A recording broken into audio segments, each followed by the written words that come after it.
Welcome to Corey's Conscious Living.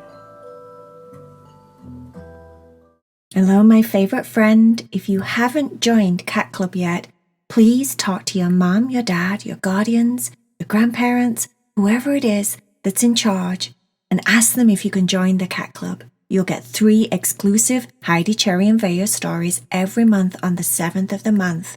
I hope you can join and become part of the family. Namaste, my little friend. Enjoy your story. Are you ready to meditate with Corey? Make sure that you're laying down.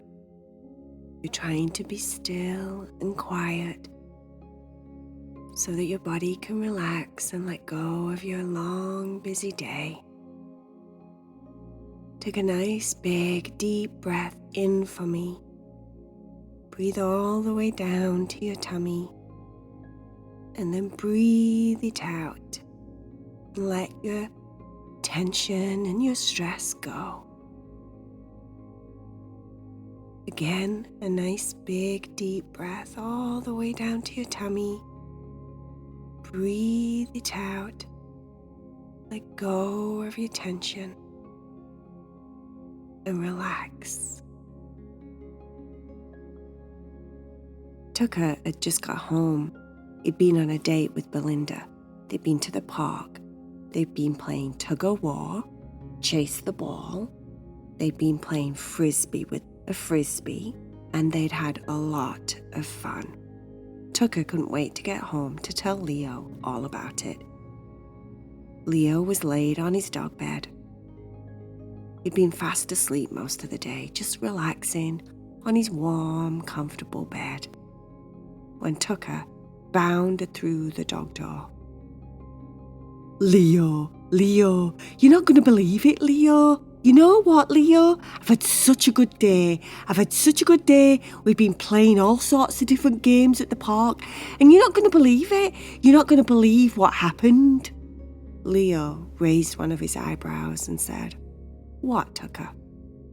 Tucker said, "She's so strong. Belinda is so strong. You wouldn't think it because she's so kind of like furry and pretty and soft and everything. But she's so strong. We were playing tug-of-war with that rope thing that we have. I took it to the park and we were playing and she kept beating me. She kept like digging her feet down into the ground and she was doing all my techniques. And I thought, she's going to win.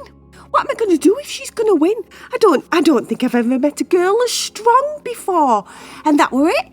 As soon as I thought it, she did it. She won. She kept winning over and over and over again. She's so muscly. And I was like, this girl is a princess. How is this girl beating me at tug-of-war? And then I thought to myself, maybe princesses can be really strong. Maybe not all princesses are girly princesses. Maybe some princesses don't need their princes to save them. Maybe I'm going to be one of them princesses. No, not a princess. I'm going to be one of those princes that gets saved by a princess.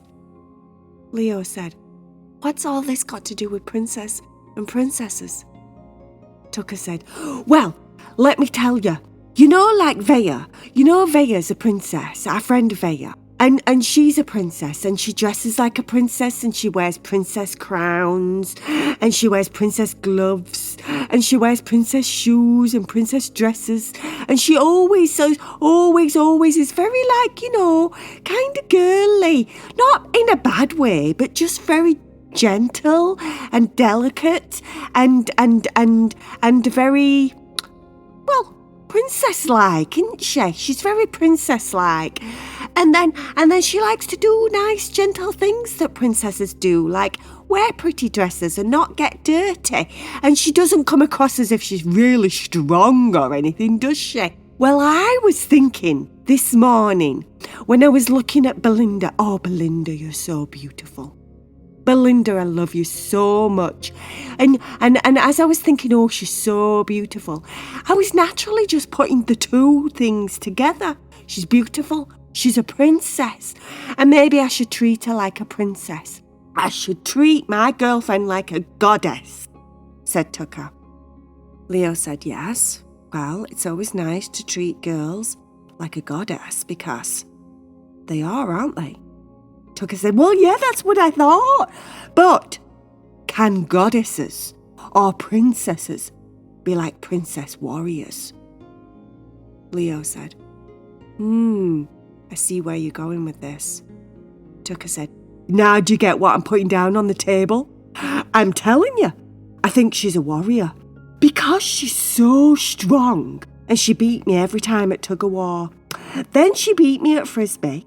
Then we were gonna go on a certain walk that takes us past this certain garden that has certain roses in it. And I was all prepared, Leo. I was all prepared to jump over into the garden and snap with me jaws at those roses and grab about 12 roses, a dozen roses, and be all romantic and give them to my darling girlfriend, Belinda. And I was like, jumping through the roses, biting and snapping at them with my teeth. She just stood there and watched me. And then I got 12 dozen, well, not 12 dozen because that would be a lot, but I got 12 roses and I gave them to her and I got down like in front of her and I go, there you are, there's your roses because you're a princess.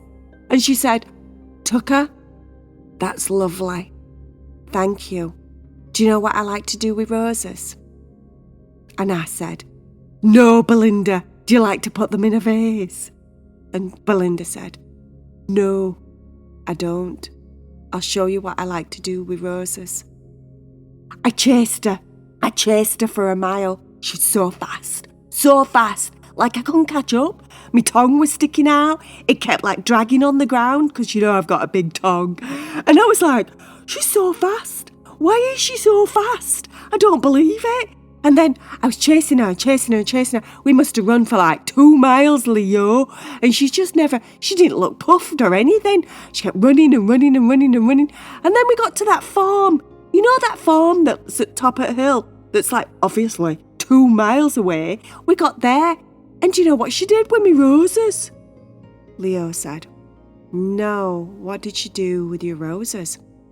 She gave them to Henry, said Tucker. Henry is a cow that lives at the farm, up the hill, about 2 miles away. He has a whole patch of grass to himself, and he's a very nice cow. Tucker happens to like Henry a lot, but he couldn't believe she'd given her roses away. Tucker said to Leo. Leo couldn't believe it. I was like, well, that's not very like princess-like, is it? You'd think a princess would save the roses. Maybe even dry the roses. You know what some girls are like? They hang them upside down and then, like Mummy, and she saves them for ages and ages and ages. And then when they're dry, sometimes she hangs them in a bedroom upside down in like a design and fancy stuff and all that. Or sometimes she even dries flowers in books and makes pictures out of them. She's very, very girly like that. Is it? This is my question, Leo. Is it girly or is it just artistic? Because boys could do that too, couldn't they? They could do like flower arrangements and make flower pictures, couldn't they? And all this time I've just been thinking girls do it because Dad doesn't do anything like that with flowers. Dad's just the one that buys flowers. So I was thinking I would give her flowers. She'd think I was like this charming prince or something. Save the day because I'm so charming and I'm so prince-like and I'm so like, a warrior. But she didn't. She didn't. She gave him Henry. And Henry just stood there and chewed him. He chewed every single rose, Leo. He ate them all. And Henry looked at Belinda and he said, Belinda, you're such a good friend. Thank you for bringing me those flowers. They were delicious. I like flowers. And I was looking at Henry like going, they were my flowers. They were my roses. I risked my hiney pinching those roses from Mr. Watson down the road. And she never even cared. She just gave them away. Which, really, if you think about it, it's very loving and kind, isn't it? That's it is. It's loving and kind. But it's not necessarily princess-like because, I would think princesses would want to make like princess fairy, like flower headbands or something. But she gave them away, which is very kind, and I think I love her even more for it. And then you know what she did, Leo? You know what she did? We were playing in the park and we were playing on the swings and then we were playing on the slide and I went to grab one of her paws to help her climb up the slide because that slide's quite deep and it's got lots of steps. And by the time you get to the top, it could be a little bit dangerous. And I put my paw out and I said, Belinda, get my paw. I'm helping you climb the steps. And she laughed at me, Leo. She laughed at me. She turned round and said, I don't need your help, even though it's very polite of you, Tucker. Thank you so very much for taking care of me and thinking about me, which is always nice in a relationship. But I don't need your help. I was like, what am I supposed to do then? I'm like chopped liver. I'm useless. Absolutely useless. I can't help her. But then I was thinking, okay, well, maybe she needs me to pick something up really heavy. Because Dad does that for Mum all the time, doesn't he? He comes in and he saves the day and he picks up something really heavy. Oh, and then I was thinking, maybe we should go to the store and get something in a can or something in a jar. Because Dad always opens jars for Mum because she can never do it. And then he's like all proud of himself and he puffs up like a big puffer fish because he thinks he's so strong because he just opened a jar of pickles. I'm like, it's just pickles, Dad. But Dad's like, strutting around the kitchen like he's a peacock or something. And I was like, I'm going to do that. We're going to go to the store. I'm going to buy some pickles and I'm going to take her and I'm going to see if she can open her own pickles. And I thought to myself, I bet she can't. There's no way she can open her pickles. Do you know what she did, Leo? Leo said, oh, did she open the pickles, Tucker? Yeah. She did. She didn't even flinch, Leo. She just twisted it off like it was nothing. And I was like, oh no, she's stronger than me. She's more of a warrior than I am. Dad'd be all confused, I thought to myself. But the more I thought about it, the more I was like, this princess does not need saving. How awesome is this? She's like so self-compact. She's got everything she needs. And the fact that she just wants me in her life must mean that she doesn't need me. She just wants me. And then I was in love even more. I was like, wow, she wants me in her life. She doesn't need me in her life just to open pickle jars. She wants me in her life. And I was like, this is so nice. I did feel a little bit of a pine sometimes, like when you keep competing with someone and they keep winning and you're like, ooh, that stung a little bit. It was a little bit like that at times, Leo. I felt a little bit stung, like my pride was a little bit wounded. But then I was like, I could have pride in different ways. I could be proud that my princess is a princess warrior. And then that completely changed my outcome. And I was like, wow, Belinda's a princess warrior and I love her so much. Tucker kept going on and on and on a little bit more. And then he remembered something else about Belinda and told Leo a little bit more and a little bit more. Leo closed his eyes. He kept twitching his ears as if he was listening, but he really wasn't. It was time for another nap. It's tiring listening to Tucker. He got all comfortable, laid his head down on his paws, and then he got floaty inside. He started dreaming about going to the park and it was completely empty.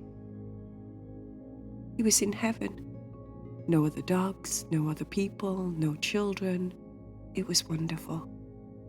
He was swinging on a swing, going back and forth, and back and forth, until eventually He just faded out into a deep, deep sleep. The end.